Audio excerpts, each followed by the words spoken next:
तो सायरन फिर से बज गई है। अभी हम देखेंगे कि क्या हाल है। बाकी सायरन बज चुकी है और अब देखेंगे कि क्या होगा बाहर, क्योंकि जो ही सायरन बजती है तो लोग जो है बंकरों में जाते हैं, अंडरग्राउंड शेल्टर में जाते हैं। लेकिन हम देखेंगे कि आसमान में क्या कुछ एक्टिविटी होगी।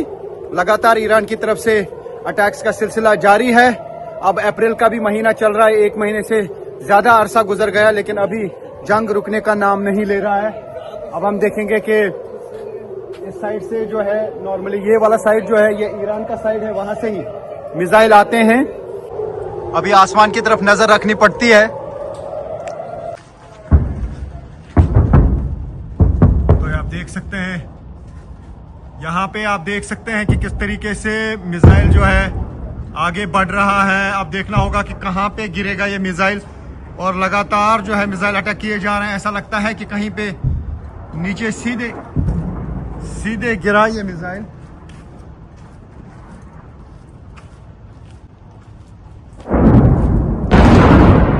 और जोरदार धमाका, उसका मतलब है कि यहीं कहीं पास में गिरा ये। और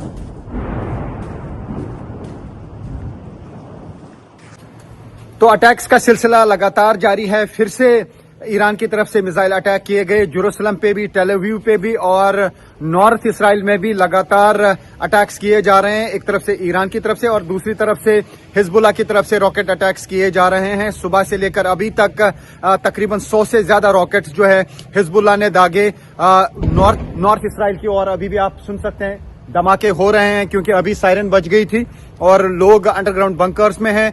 और हमने देखा कि एक मिसाइल बिल्कुल यहाँ पास में ही गिरते हुए, काफी सारे मिसाइल जो है इंटरसेप्ट होते हैं, लेकिन काफी सारे मिसाइल जो हैं वो कहीं ना कहीं हिट कर जाते हैं ग्राउंड पे। और साथ ही जो क्लस्टर बॉम्ब्स आ जाते हैं वो काफी जगहों पे फट जाते हैं, क्योंकि क्लस्टर बॉम्ब जो वॉरहेड आता है मिसाइल का, उसमें क्लस्टर बॉम्ब जो होते हैं तो करीब 70 से 80 बॉम्ब एक ही मिसाइल में आते हैं। और वो इर्द गिर्द तकरीबन 7 किलो या 8 किलोमीटर के एरिया में, 7 से 8 किलोमीटर के एरिया में वो बिखर जाते हैं और वो कई जगहों पे तबाही मचा देते हैं। तो फिलहाल जंग का सिलसिला लगातार जारी है।